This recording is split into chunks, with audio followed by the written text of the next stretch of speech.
Le président Donald Trump a signé un certain nombre de décrets samedi après-midi pour aider les chômeurs et économiquement vulnérables et les démocrates ayant échoué à trouver un accord.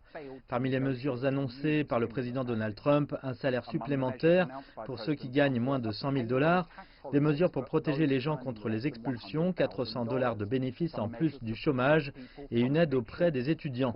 Donald Trump dit qu'il a été impossible de trouver un accord avec les démocrates car ils insistaient pour ajouter des éléments qui n'avaient selon lui rien à voir avec l'aide économique, comme le changement de la façon dont le vote est effectué dans le pays.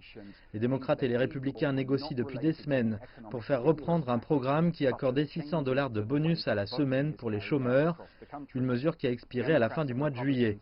La raison pour laquelle ils n'ont pas pu trouver un accord est que les deux parties sont trop éloignées l'une de l'autre sur le sujet. Les démocrates veulent un paquet de stimulus de 3 400 milliards de dollars, tandis que les républicains proposaient un accord de seulement 1 000 milliards de dollars. Le président Trump a clamé sa frustration de ne pas pouvoir trouver un accord. Il garde toujours en tête que les élections sont dans 3 mois et il sait qu'une économie qui s'effondre ne va pas aider à sa réélection. Donc il a décidé de publier ses décrets, mais la question se pose de savoir s'il a la capacité légale de le faire. Dans la conférence de presse de samedi, il a reconnu qu'il y aurait des poursuites judiciaires pour essayer d'annuler ces décrets. Autre question, combien de temps cela prendra-t-il pour que les bonus atteignent les gens qui en ont besoin? Le président voudrait que cela se passe aussi vite que possible. Les aides ont permis aux chômeurs américains de garder la tête hors de l'eau.